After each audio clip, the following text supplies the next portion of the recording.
es el ejemplo, el arquetipo de un abogado digital. Es vicepresidenta de NATIC, es la directora de Iberus Legal Tech y yo sí que puedo decir abiertamente que yo quisiera ser como Susana. Susana es un referente en redes sociales y un referente en derecho digital y es un lujo tenerla a ella y tener a Tomás. Sin más dilación, le voy a dar paso a Susana, que nos va a contar cosas interesantes sobre el límite del derecho digital.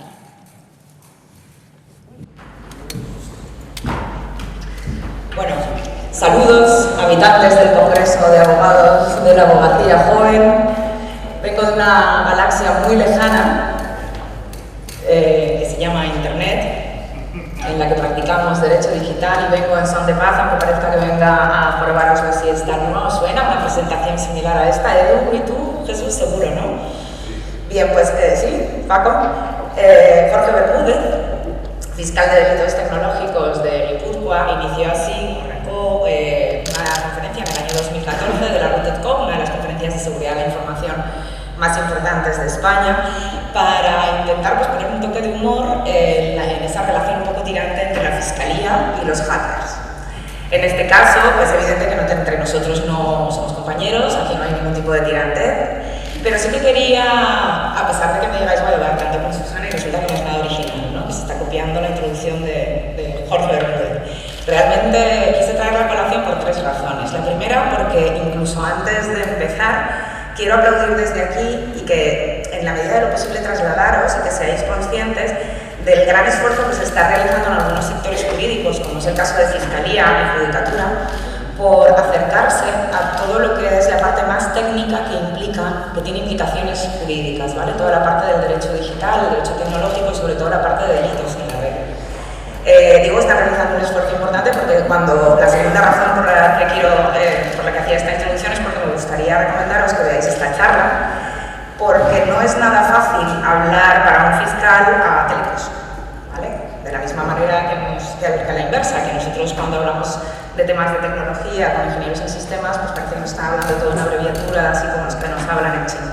Y la verdad es que consiguen un toque de humor trasladar con una comunicación impecable todas esas cuestiones, esas preocupaciones al sector de telecomunicaciones. Y la tercera razón es porque, bueno, pues de alguna manera, aun cuando no exista entre nosotros ningún tipo de enfrentamiento, sí que puede que hoy hablemos de alguna cosa que son un poquito a ciencia ficción. Antes de... A ver, ¿cómo era esto? Hacia la derecha. Cuando la organización del Congreso me comentó el título Límites de Derecho Digital, la verdad es que, bueno, pues le di alguna vuelta, ¿verdad, Rosa? Límites, pero ¿qué límites si el derecho digital para mí es ilimitado? Luego, pues es verdad que tuve un par de conversaciones con dos amigos, con Nico Delgado y con Alejandro Sánchez del Campo. Y bueno, terminé pensando que en realidad lo que me pasaba era que yo no tenía ganas de venir aquí a contaros nada sobre cosas que sean limitativas, sino más bien pues, sobre retos, oportunidades, desafíos, algo mucho más positivo, ¿no? De tal modo que luego lo que sí que descubrí es que es cierto que en el día a día nos encontramos con unas cuantas limitaciones. Así que bueno, voy a ser un poco desobediente y entonces voy a hablaros de lo que yo quería hablar, que son los retos, las oportunidades y todo lo que a mí me gusta. Y a la vez es cierto que nos vemos en el día a día con limitaciones. Bueno, antes de proseguir quería agradecer a la organización del Congreso, primero porque sé todo el esfuerzo que conlleva organizar un Congreso, son días de bastante tensión y de estar siempre al día de un montón de cosas que suceden, pero sobre todo porque viendo la mesa que hubo esta mañana sobre temas de ciberseguridad y agradezco personalmente que se haya dado cabida a este tipo de temas que son muy novedosos y que es el futuro realmente, o por lo menos a mí me vais a ver que hablo de esto de forma muy apasionada, con lo cual pues, yo me lo creo.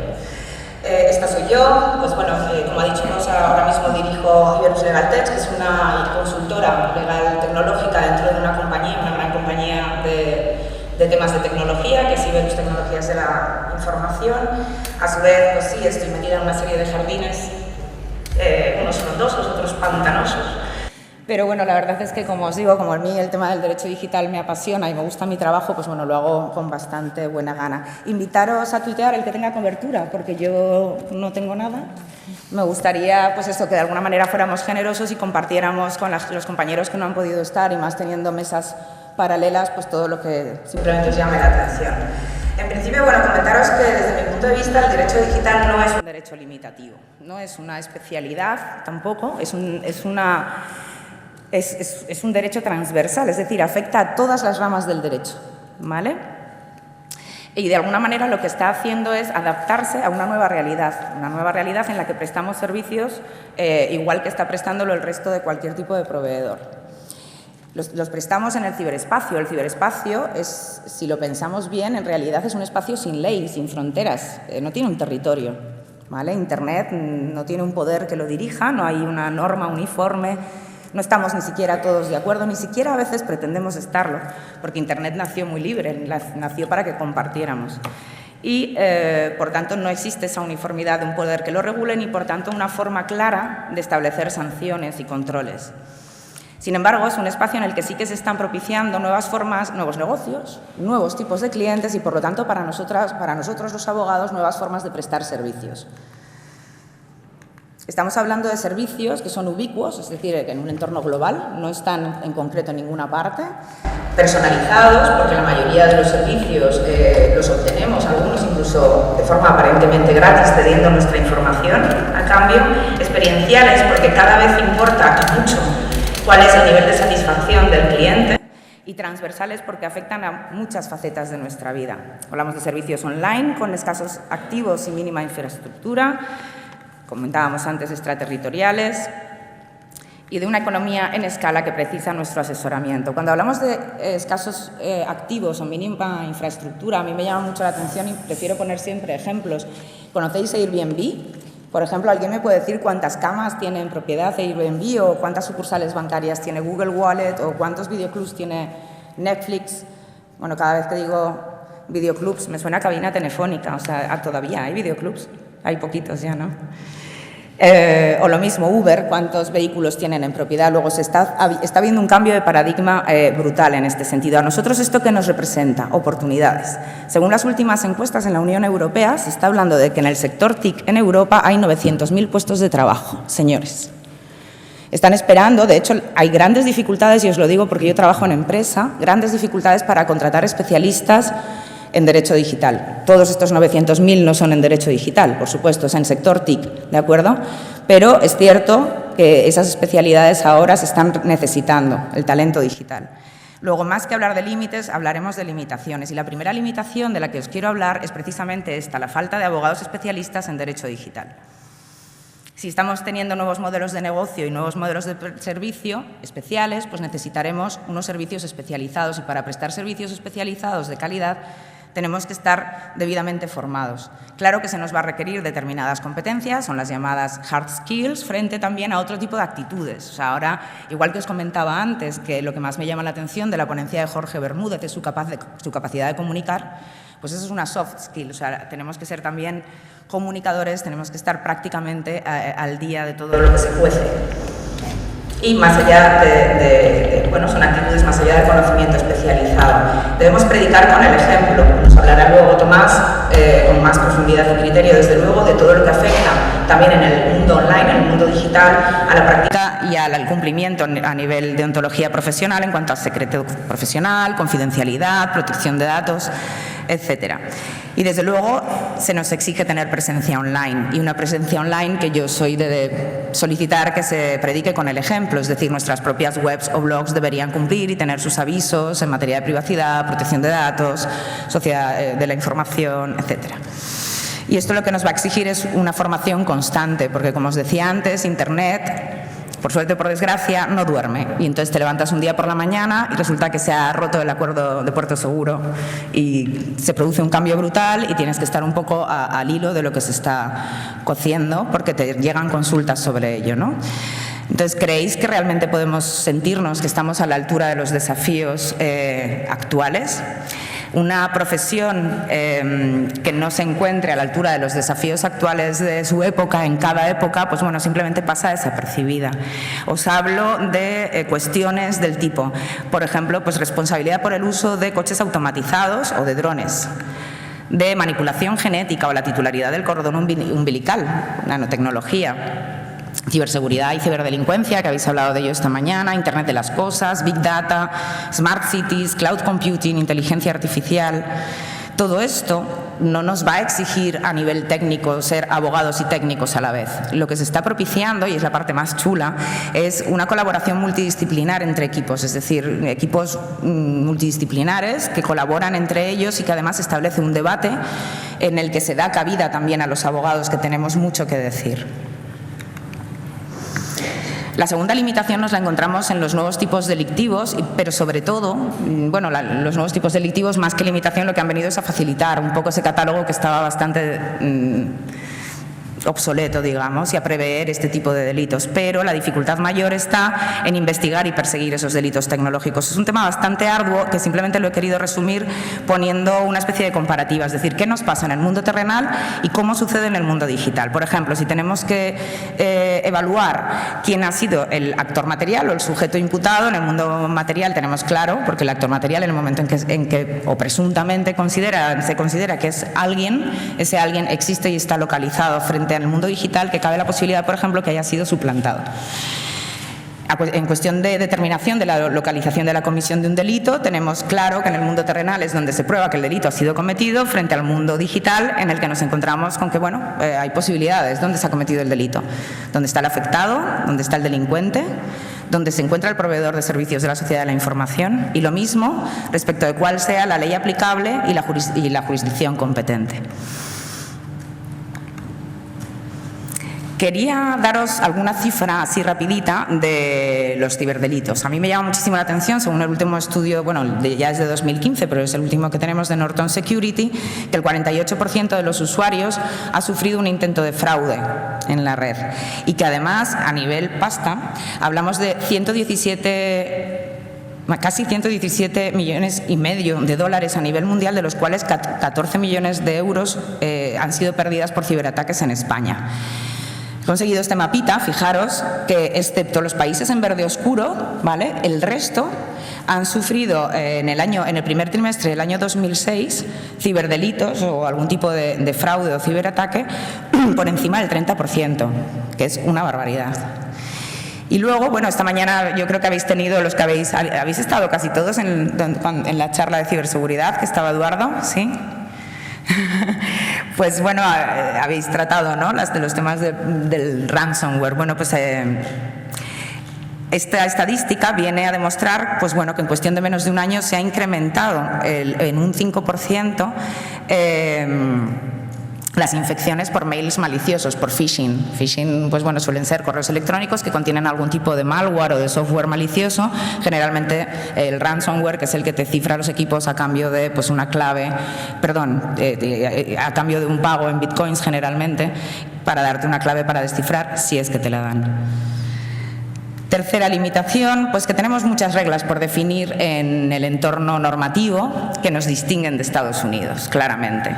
Hablamos de protección de datos, hablamos de interceptación de comunicaciones, hablamos de seguridad nacional.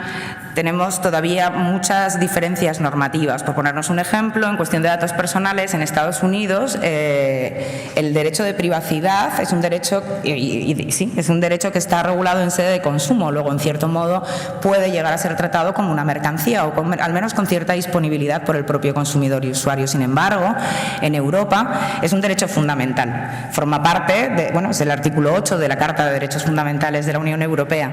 Y eso, de cara a determinar según qué garantías, pues bueno, nos hace ser más o menos proteccionistas aparentemente, pero desde luego lo que se busca es una mayor garantía y una mayor determinación en el cumplimiento de los derechos. Tenemos también distintos enfoques en materia de propiedad intelectual, incluso en el uso de contenidos en redes sociales, incluso en la patentabilidad del software. Yo tengo muchos clientes que tienen pues, software que les parecen pues, muy novedosos y no los pueden patentar en Europa y se van a Estados Unidos a patentarlo porque allí sí que se puede. Por ejemplo, ¿no? Perdonar.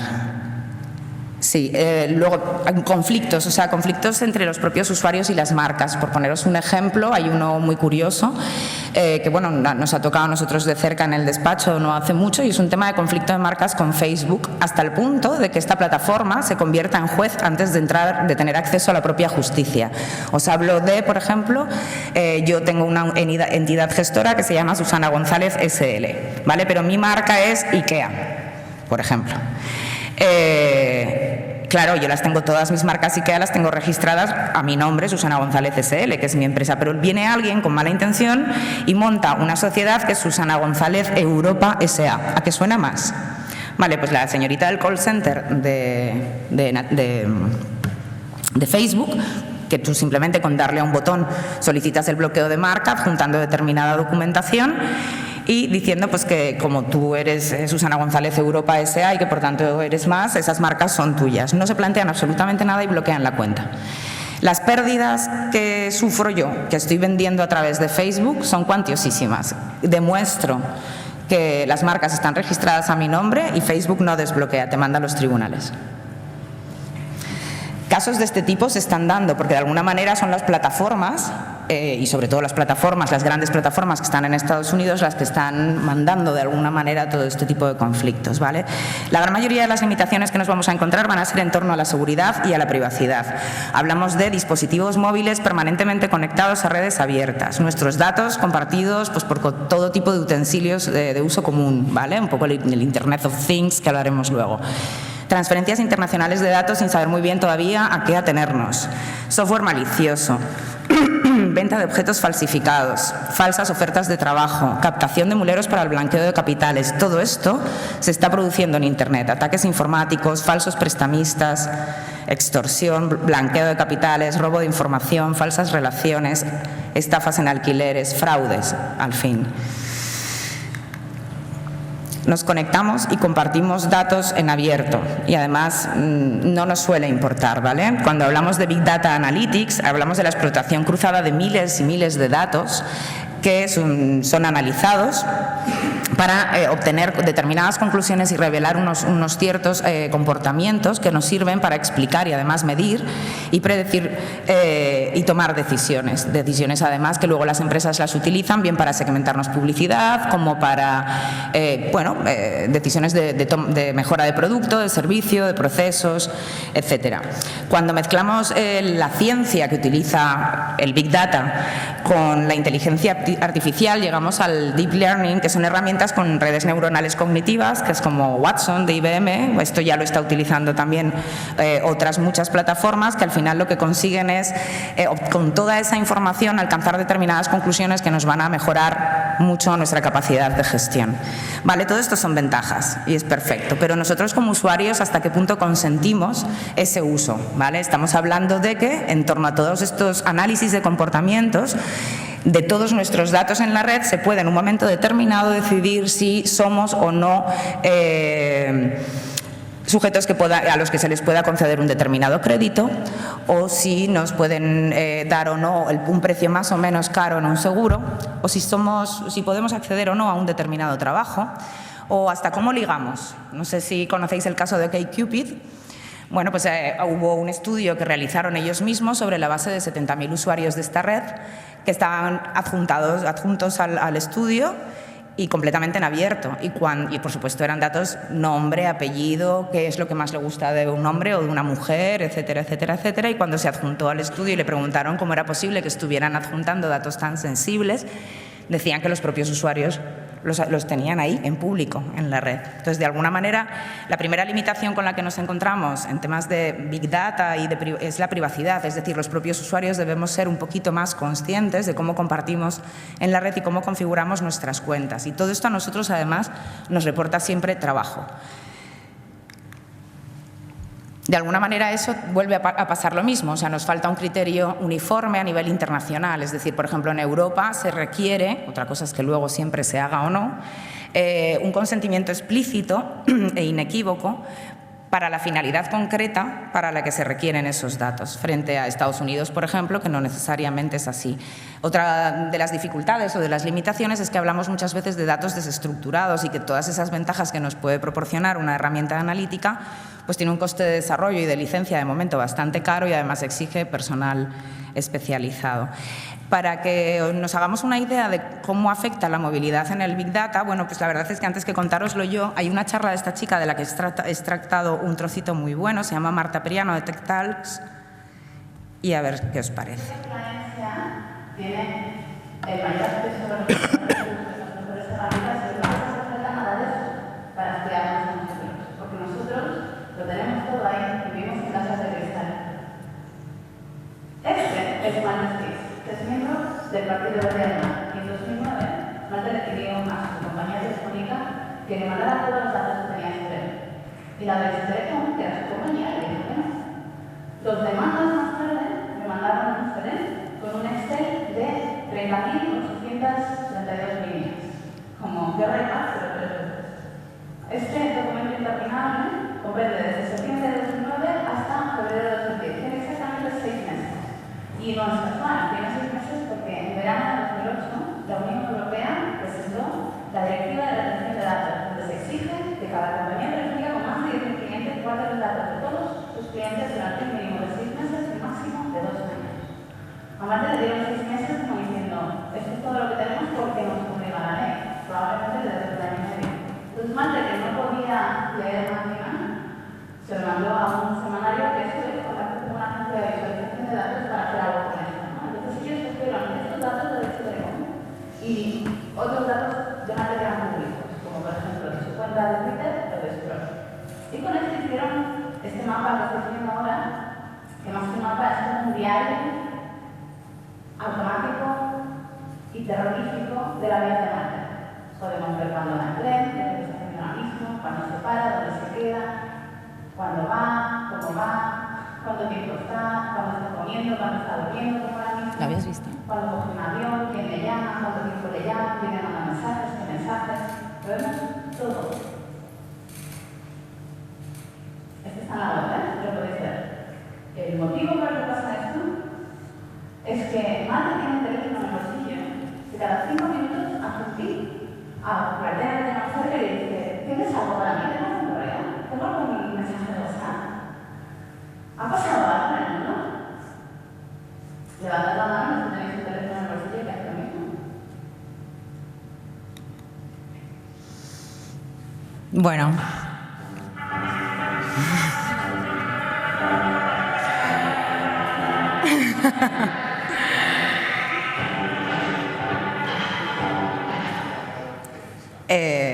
Kit, era mucho. Hombre, es la primera inteligencia artificial, fue bárbaro. Bueno, fuera de bromas. Hablamos de robótica, hablamos de inteligencia artificial, es decir, sistemas informáticos capaces de parecerse lo máximo posible a los humanos, con capacidad, por ejemplo, de reconocimiento visual y de voz, comprensión del lenguaje, toma de decisiones, todo el tema de videojuegos. Bueno, para esto un día os invito bueno, mañana habláis de estas cosas, ¿no? Muy bien. Realidad aumentada y virtual, redes 5G. Se están produciendo cosas súper interesantes. Por ejemplo, pues inteligencia artificial aplicada a la medicina, con wearables, por ejemplo, o sea, relojes o algo parecido, capaz de evaluar pues, índices de glucosa de las personas y pues, ayudan, por ejemplo, a la detección temprana de enfermedades. En los cultivos, ahora están, bueno, el otro día estuve hablando con un cliente que está teniendo un proyecto súper interesante, por ejemplo, para también detectar virus en los cultivos para prevenir, por ejemplo, pues, todo el tema de las plagas.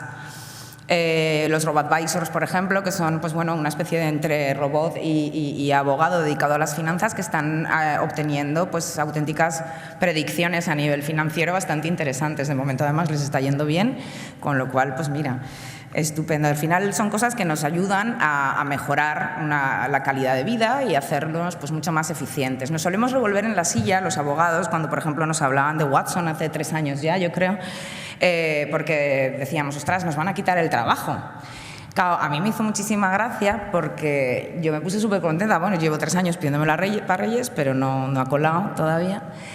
Porque al final, si cada vez que nosotros perdemos 3-4 horas analizando jurisprudencia, que gracias a las bases de datos, que ya llevamos muchos años con ellas, que tienen su tesauro y puedes filtrar entre las absolutorias, no absolutorias, este tipo de cosas, pero si no imaginaros, bueno, pues imaginaros ahora que dándole a un botón y formulando una consulta, te ofrecen 2 o 3 tipos de soluciones, además contrastadas y con una información bastante buena. Pues en realidad nosotros podemos seguir siendo abogados incluso mejor, porque vamos a ser capaces de gestionar mucho mejor la información y además de atender al cliente de otra manera sin necesidad de perder 4 horas pues, contrastando, por ejemplo, todo ese tipo de información. Pero bueno, hablando de limitaciones, se está todavía discutiendo mucho cuál puede ser la responsabilidad, por ejemplo, de un vehículo autónomo ante un accidente o de un dron, ¿vale? Hace nada, una semana en el País Vasco hubo 3 drones que pasaban por allí y, bueno, de milagro no causan un accidente a un avión lleno de personas. Entonces, en realidad todavía esto está por definir. En España sí que tenemos una normativa que falta todo el desarrollo reglamentario, pero bueno, no todo lo rigen las normas. Al final hay cuestiones que se trata más de responsabilidades. Robots industriales, de servicios, militares. Por ejemplo, un tema de privacidad con inteligencia artificial lo tenemos todos muy cercano y es todo el software de reconocimiento facial del etiquetado de las fotos en Facebook. O sea, de alguna manera, eso lo que tiene es indicadores biométricos de nuestra geometría facial y en ningún momento nos dicen que prestemos el consentimiento para dar ese dato. Nuestra geometría facial es un dato personal protegido, por ejemplo. Y luego, bueno, ya esta es muy de ciencia ficción, pero ¿qué pasaría si los robots en su adolescencia se nos revelan, que es muy de peli, ¿no?, de los 80, y al final pues se hacen con el poder, etcétera, etcétera? Bueno, no, esto puede parecer de ciencia ficción, pero sí que es cierto que todas estas cuestiones mal reguladas y mal utilizadas pues por gobiernos, militares o simplemente pues porque estén programados para priorizar a alguien sobre alguien ante un conflicto de intereses, por ejemplo, ¿no? Bueno, pues son limitaciones que estamos estudiando todavía. Para que veáis hasta qué punto esto está avanzando, os voy a presentar a Atlas. Este es un robot que está diseñado por Boston Dynamics y, bueno, está previsto básicamente para temas de rescate en zonas complicadas, ¿vale? Y de hecho este año han sacado la última versión, hace muy poquito, y lo que le han intentado mejorar es toda la parte ante la inestabilidad, ahora lo veréis. Es muy cortito, a ver qué os parece.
Bueno, yo creo que si les tratamos así a palazos es probable que algún día sí que se nos rebelen, ¿no?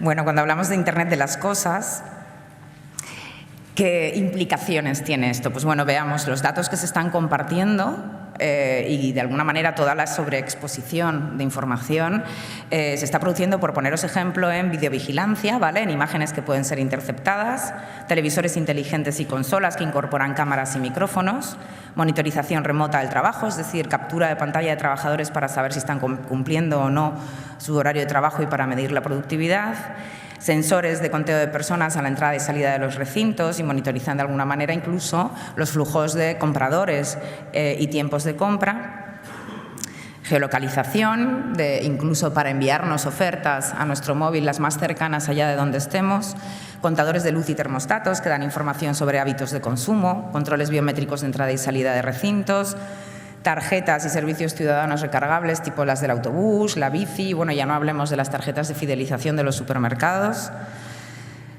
Casos muy curiosos que están saliendo ahora, por ejemplo, Philips acaba de sacar un cepillo de dientes que incluso lo tiene para niños, que te transmite pues, toda la duración y la frecuencia del cepillado directamente al dentista y el dentista comunica y te dice si estás haciéndolo más o menos bien y tienes un asesoramiento del odontólogo.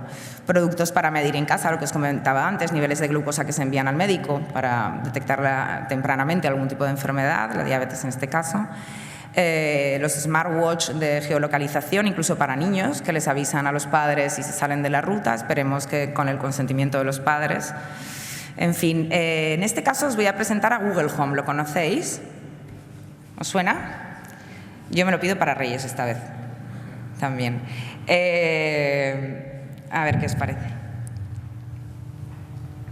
Okay, play the morning playlist. Okay, play morning playlist. Okay, we'll play music in all order.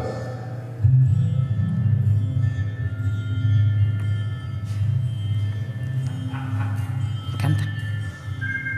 Okay, Google, I'm listening. Your flight to Portland is delayed by 30 minutes. Change my dinner reservation tonight from 7:30 to 8. Your reservation at Antina is now confirmed for 8 p.m.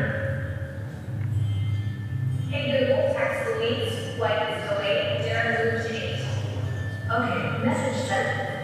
Morning. Hey Google, turn the lights on in the bedroom. I thought you finished that already. I forgot. Okay, Google, let's propose in Spanish. Gonzalez. Hey Google, has my package shipped? Yes, it's already shipped. It'll arrive tomorrow. Who's that for me? Hey, Google, how many stars are in our galaxy? Well, there are about 100 to 100 billion stars, according to space.com. Which star is closest?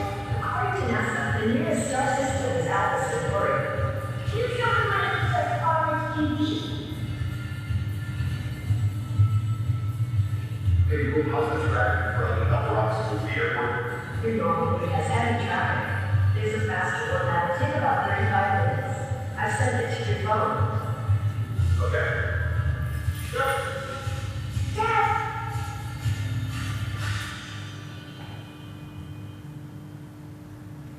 Hey Google, what's on the calendar today? The first event is Space Day at Kevin School.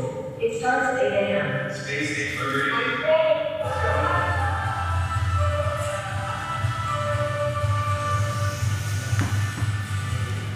Bueno, puede parecer un poquito exagerado, ¿no? Porque al final está toda la familia pendiente de lo que hay Google, pero bueno, al final tiene lo de siempre, la comodidad de enciéndele la luz al niño a ver si se despierta. Oye, ¿me has mandado el mensaje, o sea, el recado de tal? O ¿cuál es el astro que y pónmelo en la televisión? Mejoran mucho nuestra conexión y nuestra calidad y, sin embargo, tienen un índice de exposición brutal de toda nuestra información personal, incluso en casa, y de todos los miembros de nuestra familia. Configurables, supongo.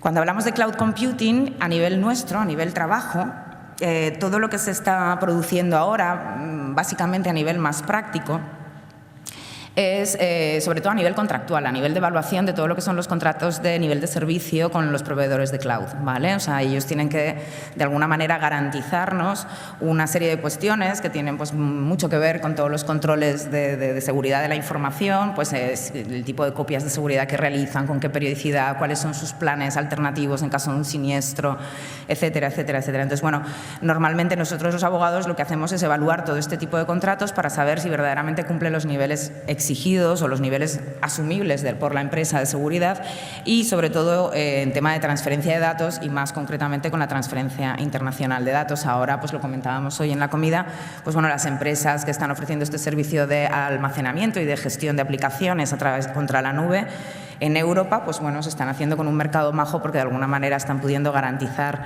el nivel de protección que se exige a los países de la Unión. Cuando hablamos de Smart Cities, que es otra de nuestras limitaciones, vuelve a ser otro, por eso os decía al principio, todo va en torno a la privacidad y a la seguridad. En principio hablamos de ciudades inteligentes e integradas, pues bueno, seguramente muy eficaces, pero a través de las que también pues, transmitimos toda la información de nuestros hábitos de consumo. Hablamos de sistemas de energía, infraestructuras urbanas, transporte, sistemas hidráulicos, vigilancia pública. Al fin y al cabo, todas ellas se han convertido en su mayoría en infraestructuras críticas.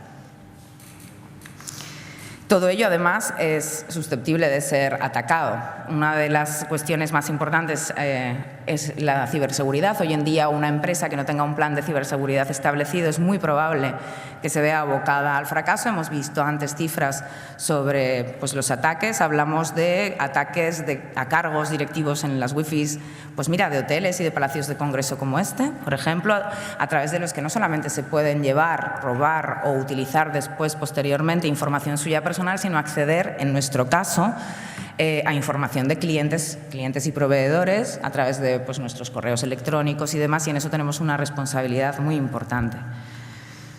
Hablamos de pues, craqueo a cajeros automáticos por falta de actualización de los sistemas los software, los sistemas operativos obsoletos. Hablamos casos como el de Ashley Madison, en el que 37 millones de datos confidenciales de la web de Infieles pues quedaron completamente expuestos, y muchos de ellos corporativos, de empresa. Y bueno, pues ya hemos citado casos como el del ransomware. Hay muchos más tipos de malware, pero bueno, obviamente este está muy a la orden del día. Lo mismo con el caso de Hacking Team, que hablamos de 400 gigas de información y vulnerabilidades de empresas. En fin, son cuestiones que están suponiendo para nosotros un gran reto y una gran limitación, y que nos exige estar al día de todas estas cuestiones. Lo decimos siempre, que el eslabón más débil somos los usuarios, y bueno, encontré este otro vídeo que me ha parecido muy divertido, porque en realidad gran parte de lo que no cuidamos todavía suficientemente bien son nuestras contraseñas, y bueno, supongo que lo vais a entender bien. No estoy a cabo.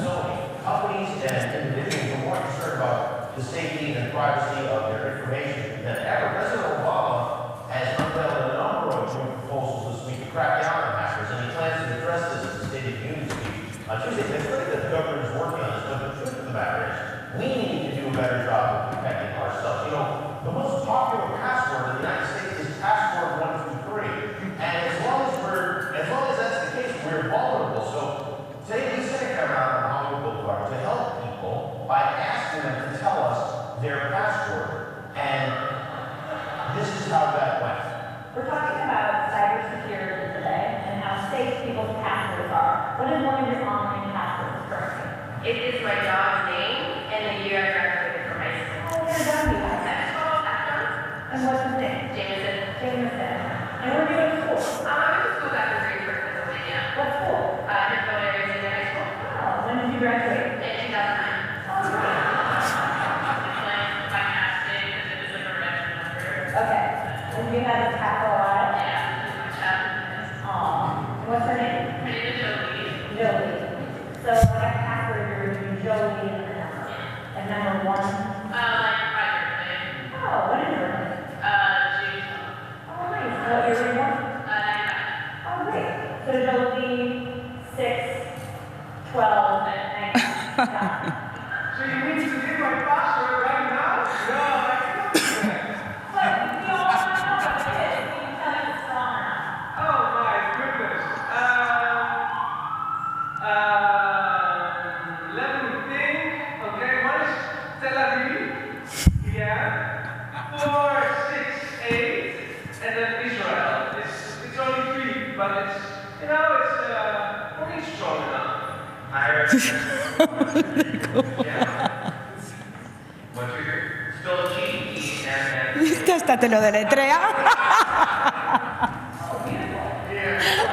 What's the good Italian password? my grandma's name, What's your grandma's name? Maria. Maria.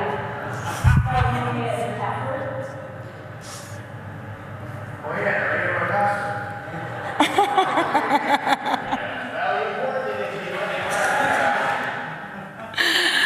Bueno, pues hasta este punto nos pueden pillar infragantis. Termino ya.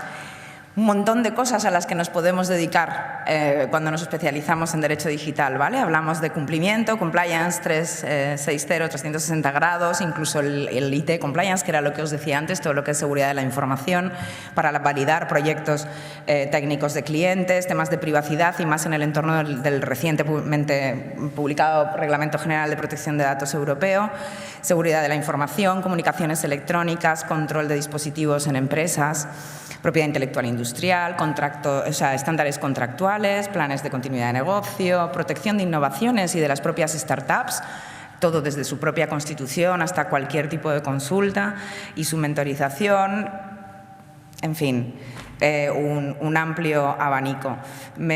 Acabo con esta frase y es porque realmente, bueno, yo soy una firme defensora de la innovación, aunque hoy parece que haya venido aquí a hablar sobre sus limitaciones, pero es que me han obligado un poco.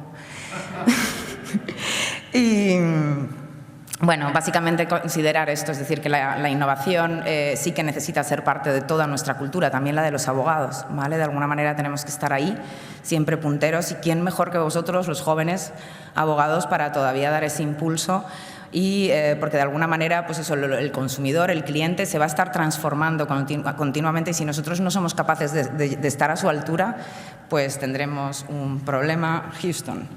Y nada más, muchísimas gracias a todos por vuestra paciencia.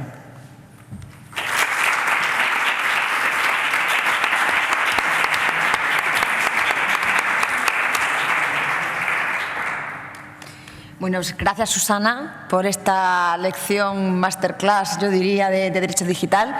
Y os doy paso le doy paso a Tomás González Cueto, que nos va a hablar de deontología pura y dura en el ámbito o el nuevo ámbito del derecho digital.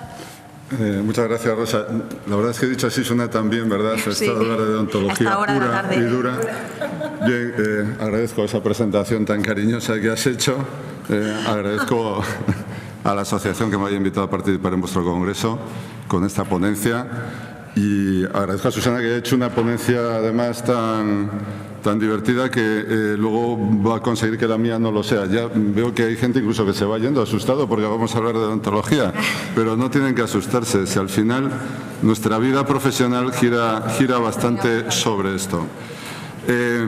Ayer asistí a un acto académico, era una graduación de másters de una universidad privada muy dinámica en Madrid, y ya saben que en estos actos siempre interviene un alumno que, bueno, es el que representa a todos, y siempre hay algún dato que suele dar ese alumno, siempre suele tener las mismas referencias, y una es: no hay límites. Lo digo por el título de la ponencia, no hay límites, solo existen los límites que nosotros nos pongamos. Naif, no es verdad. Sí hay límites, y los límites no solo nos los ponemos nosotros, sino que muchas veces nos lo ponen desde fuera. Podéis pensar, es decir, que en este momento sois abogados 3.0, que es lo que está en boga, es lo que ha contado Susana, que podemos exprimir las nuevas tecnologías hasta el final, que no tenemos ningún riesgo, que hay que olvidar las normas que no se encorsetan, que se pueden bordear sin ningún problema, que conceptos como el de la deontología, al que se refería Rosa hace un momento, están de modés, que no sirven, que son inútiles, que no aportan nada, pero lo cierto es que eso es un error. Yo creo que es un error absoluto. El que piense así no será un abogado 3.0, será un ex abogado 0.0 en muy breve tiempo. Hay que tener cuidado. La deontología profesional es transversal, afecta a cualquier forma de ejercicio de la profesión de abogado, cualquiera que sea la disciplina y cualquiera que sea el lugar de España en el que nos estemos dedicando a ella. Y decía que puede parecer de modé, pero es curioso porque parece que está fuera de onda solo la expresión deontología profesional, porque si nos damos cuenta, lo cierto es que en una sociedad en crisis como la nuestra, que no es solo una economía en crisis, que es de verdad una sociedad en crisis, yo cada vez oigo más hablar de valores, oigo más que se exige a los demás que lo pongan en práctica, se exige a los políticos, se exige a los empresarios y se exige, por supuesto, a los profesionales y dentro de los profesionales a los abogados. No basta con exigir ese comportamiento a los demás, obviamente, sino que tenemos que exigírnoslo a nosotros mismos. Debemos ser protagonistas de todas esas exigencias. Sin duda, si en vez de hablar de deontología profesional hablamos de responsabilidad social corporativa, pues a lo mejor parece algo mucho más atractivo, suena mejor, parece como más moderno, más del siglo XXI, en el ámbito de la empresa, o hablamos de ética pública, de esa recuperación de la ética pública en el ámbito de las organizaciones públicas, de las administraciones.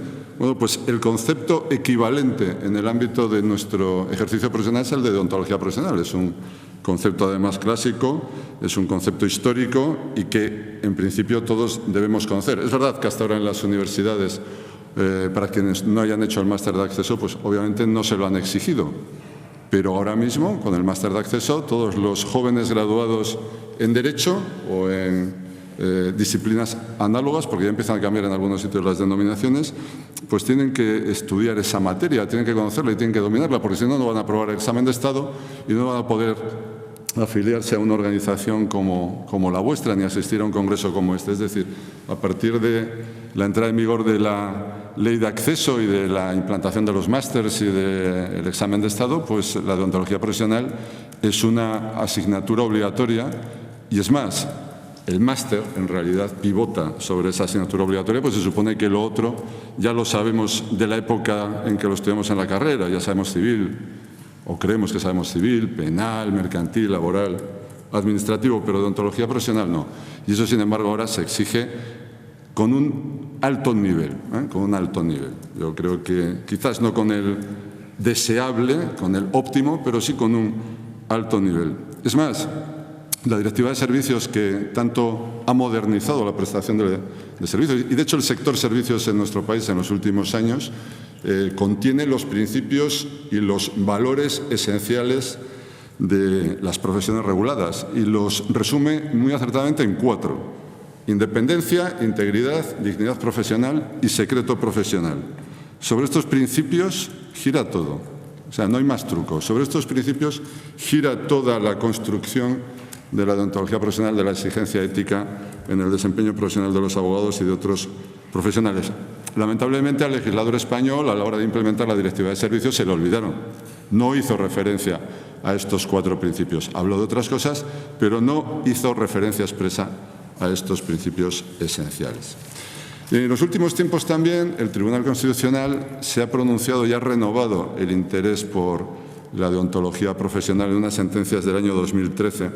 La primera era de 17 de enero y afectaba además a la comunidad autónoma en la que estamos. Se trataba de analizar la constitucionalidad de la ley andaluza que preveía la no colegiación obligatoria de determinados profesionales, en concreto los profesionales sanitarios. El Tribunal Constitucional la consideró inconstitucional en este punto, consideró que debía atenderse a la ley básica estatal y, por tanto, que debían colegiarse obligatoriamente. Por tanto, es muy importante para los colegios, para el Consejo General de la Abogacía y para otros, porque estableció la competencia estatal o recordó la competencia estatal para regular con carácter básico los colegios. Pero tenía otro punto, en un razonamiento viterdicta, en el fundamento jurídico sexto, que nos afecta más a lo que estamos tratando ahora y que era enormemente importante desde mi punto de vista.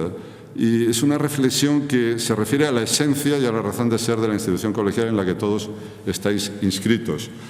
Señaló que la razón de atribuir a los colegios y no a la Administración las funciones públicas sobre la profesión,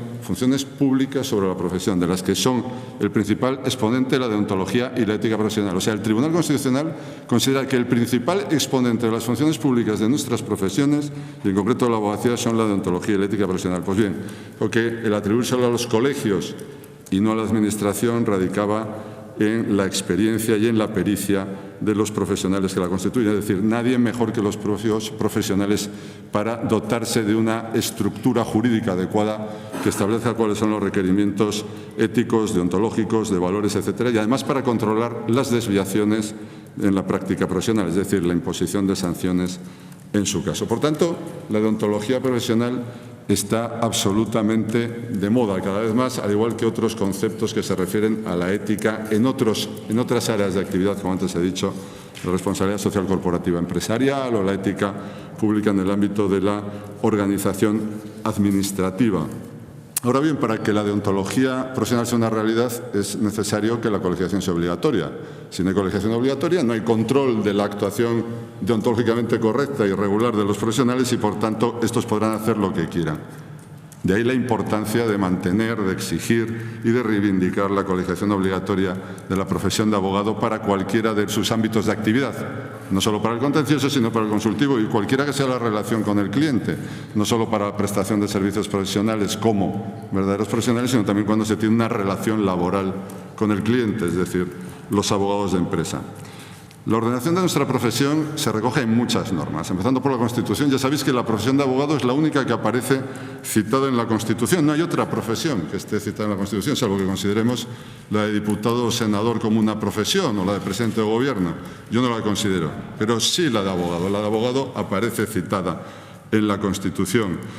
Y no es anecdótico, porque somos una pieza esencial del funcionamiento de uno de los 3 patas del Estado, uno de los 3 poderes, como es el Poder Judicial, y somos la pieza esencial para que sea realidad el derecho fundamental a tutela judicial efectiva, que es, como ha señalado el Tribunal Constitucional, el Tribunal Europeo de Derechos Humanos, un derecho de derechos. Es el derecho necesario e imprescindible para hacer efectivos todos los demás derechos fundamentales. Si no hay acceso a la jurisdicción, si no hay derecho a una tutela judicial efectiva, el poder público puede desconocer todo el resto de derechos que la Constitución nos atribuye. Por tanto, la Constitución, por un lado, se refiere al abogado. Y eso da pie a que una ley tan importante, tan esencial, la que regula de verdad el poder judicial, ese poder del Estado, que es la Ley Orgánica del Poder Judicial, obviamente, se refiera a los abogados y se refiera también a las exigencias éticas en nuestro comportamiento, y lo hace en el artículo 542. Por un lado, realiza una definición integral de lo que es un abogado, haciendo referencia tanto al que ejerce profesionalmente la dirección y defensa de las partes en un proceso, como el que asesora jurídicamente a los ciudadanos, el que presta asesoramiento y consejo jurídico. Por tanto, definición integral de la profesión, y nos exige una serie de obligaciones esenciales en el ejercicio de nuestra función. Por un lado, consagra la libertad y la independencia de los abogados, pero por otro nos obliga a actuar con arreglo al principio de buena fe y nos obliga explícitamente a guardar secreto de todos los hechos o noticias de que conozcan por razón de cualquiera de las modalidades de su actuación profesional. Supongo que cuando empezábamos a hablar de límites pensaríais ya que íbamos a acabar hablando de secreto profesional relacionado con las nuevas tecnologías, que es de lo que hablaremos un poquito más dentro de un par de minutos con mayor intensidad. El Tribunal Supremo también ha seguido un criterio idéntico al de la Ley Orgánica a la hora de definir qué es un abogado, la integralidad de su ejercicio profesional, tanto en el área contenciosa como en la consultiva. Hay muchas normas que regulan después el ejercicio profesional. Las leyes procesales, por supuesto, la ley de acceso, el decreto que regula la relación laboral de los profesionales, de los abogados que prestan su desempeño en otros despachos de abogado, es decir, muchos que disciplinan la forma en que se lleva a efecto nuestra profesión. Pero las 2 normas esenciales son el Estatuto General de la Abogacía y el Código Deontológico. La Ley de Colegios Profesionales atribuye a los colegios la función de ordenar la profesión de abogado, y a los consejos generales en el caso o para los supuestos en que esa regulación tenga impacto en un área, en un ámbito superior a los colegios, por tanto, cuando tenga repercusión nacional. Y los estatutos generales de la profesión, no solo en la nuestra, sino en todas, los elaboran los consejos generales. Nosotros tenemos un estatuto general que está absolutamente, en el momento actual, superado, no solo por la normativa posterior, teniendo en cuenta que la ley de acceso, el decreto de relación laboral, etcétera, etcétera, son todos posteriores. La ley de sociedades profesionales es una ley posterior a nuestro estatuto. Pero es que está superado por la sociedad. Está superado por una sociedad que desde el año 2001 ha avanzado a una velocidad muy superior a la que había avanzado en decenas de años antes. Bueno, si atendemos al siglo XX, más que avanzar, fue un siglo de bastante retroceso durante muchas de sus décadas, pero lo cierto es que en los últimos 16 años la sociedad, no solo la española, sino todas, han avanzado a un ritmo frenético. Yo creo que el ejemplo que nos ha dado Susana, sobre todo el último pantallazo que hemos visto, absolutamente cargado, lleno de flechas con nombres dentro, que son denominaciones que hace unos años no existían y que ahora sí existen, son una realidad jurídica sobre la que todos estamos actuando y una realidad social también. Yo creo que demuestran al ritmo que vamos. Es decir, y por tanto el Estatuto General hay que adaptarlo. Bien, es verdad que el Consejo General aprobó hace un par de años, yo creo ya cómo pasa el tiempo, yo creo que fue en junio del 2013, creo recordar, un nuevo estatuto que probablemente ya se haya quedado antiguo. Pero ese estatuto necesita también la aprobación del Gobierno, por tanto se remitió al Ministerio de Justicia y bueno, pues allí debe seguir reposando en algún cajón de algún despacho ministerial, no sabemos exactamente dónde. Y eso nos está suponiendo una enorme pérdida de oportunidades para los abogados. Los abogados necesitamos una norma de ordenación profesional actualizada, una norma adaptada a los requerimientos del siglo XXI que ya va avanzando. Es decir, una norma que al menos contemple cómo se prestan los servicios jurídicos en línea, cómo se prestan los servicios jurídicos a través de Internet. Ahora que vamos a hacer una interconexión absolutamente global, Los servicios que presta un abogado en Internet son distintos, son cualitativamente distintos, son lo mismo, tienen otros requisitos. La información que hay que dar difiere de la que tenemos que dar a un cliente cuando viene a nuestro despacho. Todo eso, obviamente, necesitamos que se regule porque necesitamos que se nos oriente. Podemos inventarlo nosotros, pero cuando inventamos tenemos un enorme riesgo de incumplir ciertas normas. Y cuando tenemos riesgo de incumplir ciertas normas, las solemos incumplir siempre y eso lleva aparejadas sanciones y además un desprestigio a la larga de la profesión. Por eso yo creo que es absolutamente imprescindible que de una vez por todas salga ya del Ministerio ese estatuto, se actualice y podamos tener una norma adecuada a la necesidad de nuestro tiempo. La verdad es que cuando ha dicho Rosa lo de ontología pura y dura, tampoco se equivocaba mucho, porque yo tenía un importante rollo para contaros a todos, pero la verdad es que voy a tratar de resumirlo lo más posible para entrar ya directamente, en la medida de lo posible, en los riesgos que estas nuevas tecnologías, que ya no son tan nuevas y algunos dicen que no son ni tecnologías, suponen para nuestro ejercicio profesional desde la perspectiva de la deontología profesional. Tenéis que saber y recordar, por supuesto, que las normas deontológicas se nos imponen a todos, las conozcamos o no las conozcamos, se hayan publicado o no se hayan publicado. No existe un deber de publicación de las normas deontológicas, orgánica y estructuralmente recogidas en el Código Deontológico de la Abogacía, que también está en proceso de revisión, junto al Estatuto. No existe una publicación en un diario oficial, pero todos tenemos la obligación de conocerla. Por lo tanto, los colegios y otras organizaciones vinculadas a la profesión tienen la obligación de darnos formación continua en este ámbito. La obligación de publicación propia de las normas, en este caso, es una obligación de publicidad, de difusión de las normas deontológicas. Bien, probablemente en el Código Deontológico, que también se está elaborando en estos momentos en el Consejo General de la Abogacía Española, se actualicen algunos conceptos, se actualicen algunos términos. Yo tampoco tengo una enorme confianza en eso. Yo no sé si se está tratando, se está discutiendo, se está dialogando con personas como vosotros interesadas por las tecnologías más actuales, por cómo influye todo este mundo en el ejercicio de la profesión. Yo creo que sí que hay que hacerlo. Hay que hacerlo, hay que hablar, porque hay que ofrecer a todos los abogados un código deontológico ajustado a las necesidades actuales. Sobre todo, que dé respuesta a las preguntas que nos hacemos vinculada a la forma de trabajar en el día a día de los despachos. En la sala de al lado se está hablando del despacho digital. ¿Cómo conciliar ese despacho digital con los requerimientos deontológicos? Está muy bien que demos charlas, que hablemos, que tengamos debates, mesas redondas, pero yo creo que es necesario tener un cuerpo normativo que nos oriente, que nos ayude. No solo manuales, sino también normas. Es decir, que las normas sean suficientes para orientar nuestra actuación. La deontología, además, no solo preocupa en el ámbito hispano-español. La deontología viene siendo regulada en todos los estados, la de los abogados, en todos los estados de nuestro entorno, pero también por organizaciones supranacionales.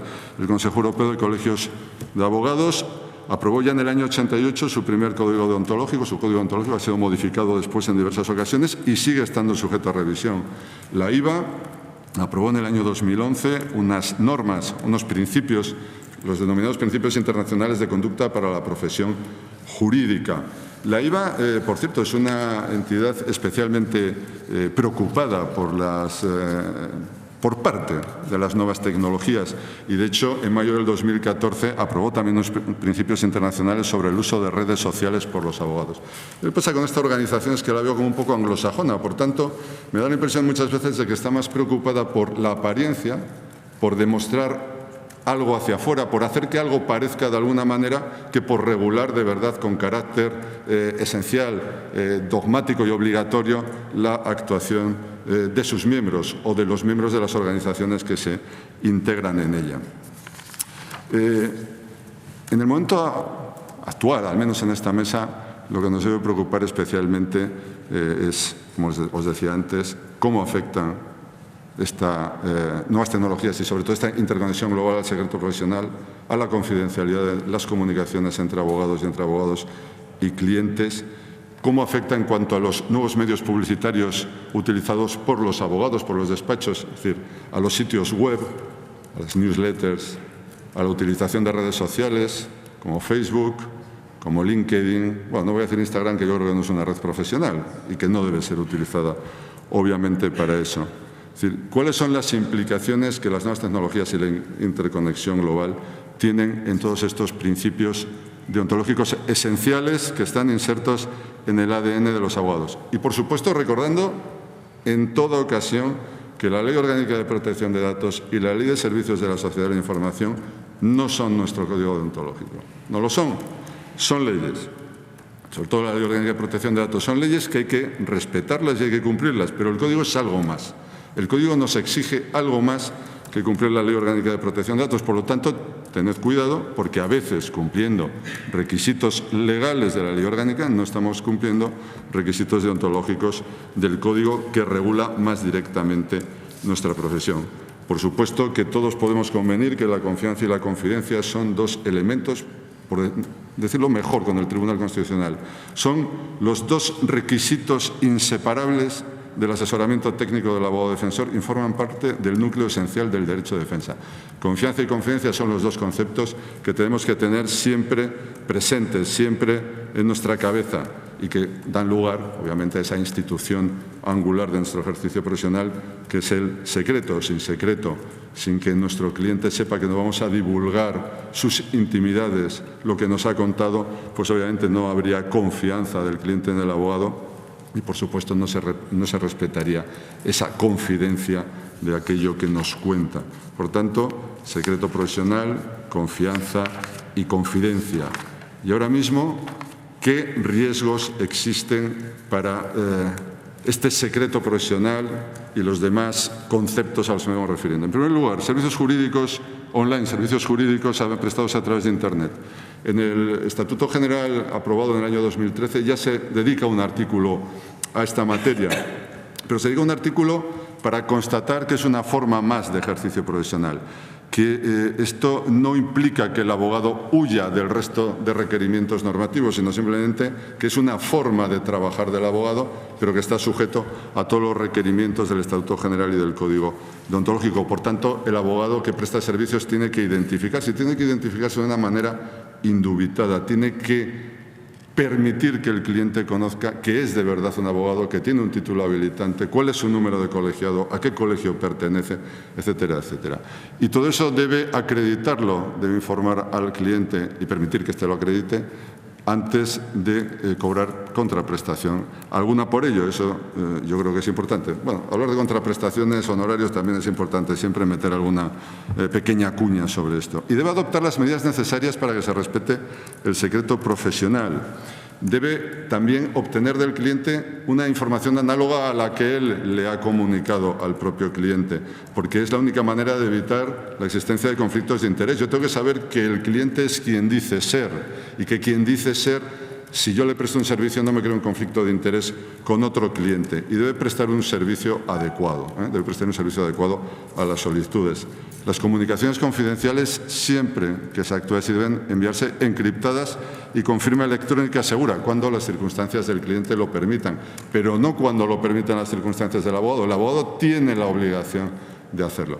Es decir, estos son requerimientos que se encontraban en ese Estatuto General Nonato, pero yo creo que como guía, se haya aprobado o no se haya aprobado por el Gobierno conforme al Real Decreto, yo creo que como guía en el momento actual es absolutamente esencial tenerlas en cuenta porque respeta tanto al cliente como al propio abogado en cuanto a la forma de ejercer su profesión. ¿Cómo nos afectan las redes sociales? Los abogados obviamente son libres de estar en redes sociales y de equivocarse. Yo me he equivocado mucho en las redes sociales. He tuiteado cosas que no debía tuitear, pero bueno, uno a veces hace másters en un día, ¿no? Es decir, haces un máster principalmente cuando te equivocas. Bien, yo creo que los principios internacionales de mayo del 2014 de la IVA, yo creo que es interesante leerlo. Yo os comento que me parece que la IVA siempre tiende más a la presentación, a la apariencia de que todo es correcto, más que a la esencia de lo que es correcto. Pero en este caso yo creo que es muy interesante que os los leáis porque giran sobre 6 principios esenciales que son la independencia, la integridad, la responsabilidad, la confidencialidad, el mantenimiento de la confianza pública y las políticas de uso de redes sociales. Es verdad que las redes sociales se están utilizando como un medio de crear marca personal por parte de los abogados. Es un medio barato, además, esto hay que decirlo. Por tanto, bueno, pues es justo sobre todo que los jóvenes tratemos de hacer la mayor publicidad posible también de nuestros servicios utilizando esas redes sociales. Pero hay que tener en cuenta que las redes sociales tienen riesgo. Tienen riesgo también porque en muchas ocasiones a través de nuestros contactos se puede llegar a informaciones que son relevantes, que son sensibles de nuestros clientes y que no podríamos revelar a terceros. Hay que tener mucho cuidado con dónde se encuentran los servidores que utilizan los operadores, los prestadores de ese servicio. Susana se ha referido a ello antes. En Europa tenemos unos requerimientos, en Estados Unidos tienen otros. Muchísimo cuidado porque Puerto Seguro ya no existe. El Tribunal de Justicia de la Unión Europea se lo ha cargado y eso afecta al uso de redes sociales, afecta al uso de servidores para correos electrónicos, afecta al uso de la mensajería instantánea, afecta al uso de los sistemas de cloud computing, etcétera, etcétera, etcétera. Tenemos que tener muy claro dónde va la información que tenemos y qué información estamos revelando o podemos revelar a terceros. Una cosa tan tonta como la geolocalización, los sistemas de geolocalización que tenemos pues en muchas de estas aplicaciones que aparecen en nuestros móviles. El otro día me enteré que en algunas incluso en aplicaciones que te bajas de linternas y más, o sea, cosas sorprendentes. Bueno, pues a veces tiene un riesgo porque cuenta a terceros dónde estás. Y si estás en un sitio que estás con una persona en la sede social de una empresa que es tu cliente, pero que no quiere que se sepa que está buscando asesoramiento jurídico, pues lo más probable es que terceros empiecen a imaginar que a lo mejor tú vas a estar prestando servicios jurídicos a una empresa que no quiere que se revele ese dato. Por tanto, de la manera más tonta, dato ha revelado una información que tu cliente quería mantener confidencial, que tu cliente quería mantener secreta. Por tanto, has cometido una nueva infracción deontológica sin enterarte. En cuanto a las aplicaciones de mensajería instantánea, ¿quién no utiliza WhatsApp? Bueno, yo conozco gente que no utiliza WhatsApp, pero la mayoría lo estamos utilizando.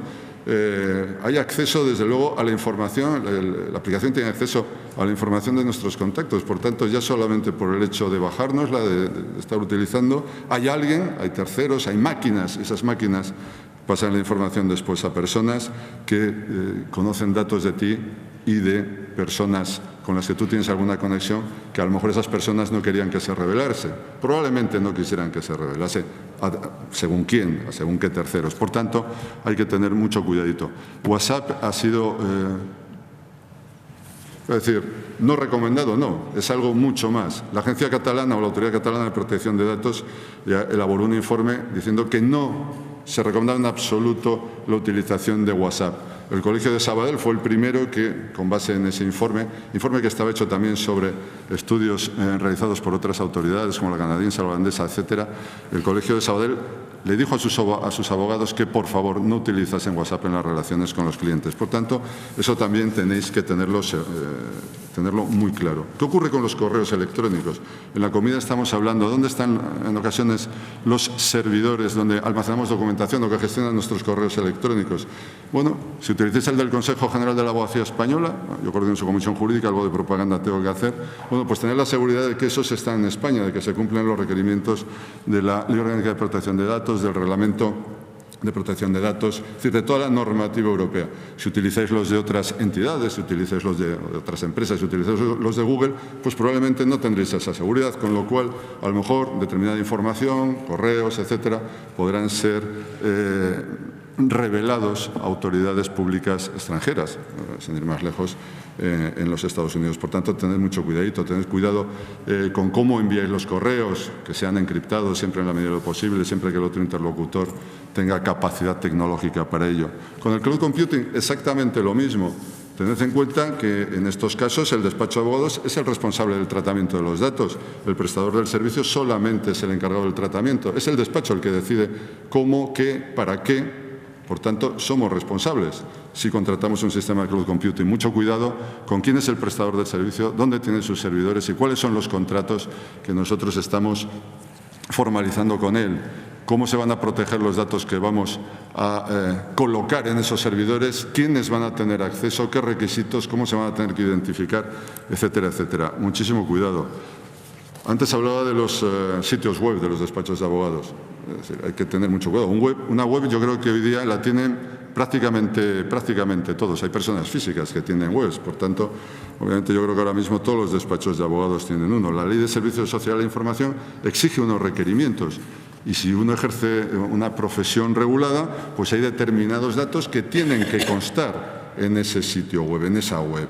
Los datos del colegio profesional al que se pertenece, el número del colegiado, y no siempre constan, hay que tenerlo en cuenta, título académico oficial o título académico profesional, el estado en el que se expidió el título, la homologación si existe, las normas profesionales aplicables para el ejercicio de la profesión, los medios a través de los cuales las posibles clientes y en todo caso los usuarios de ese servicio web a través de los cuales pueden conocer todas esas normas profesionales, es decir, cómo pueden acceder a conocer cuáles son las normas profesionales que regulan la actividad del despacho que mantiene el sitio web.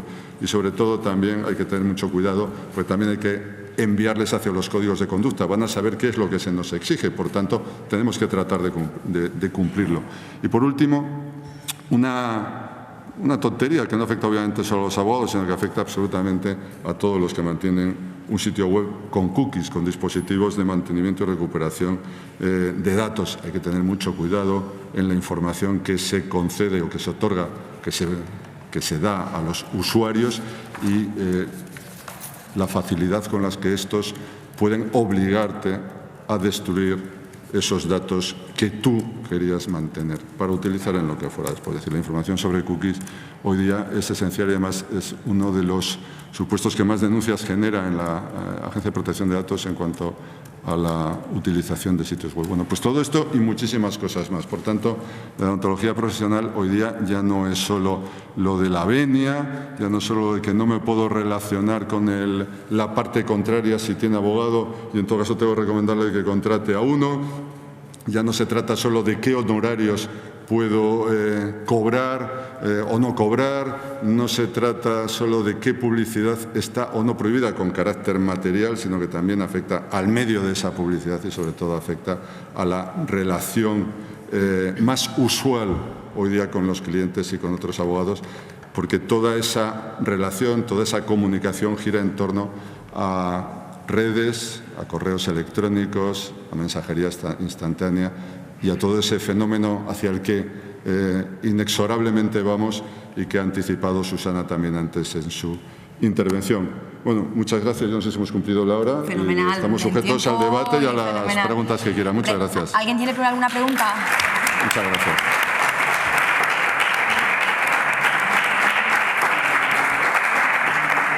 Dos minutos para una pregunta. ¿Alguien tiene preguntas? ¿Ninguna pregunta? Bueno, pues damos por finalizada la mesa. Os agradezco muchísimo vuestra atención, vuestra asistencia.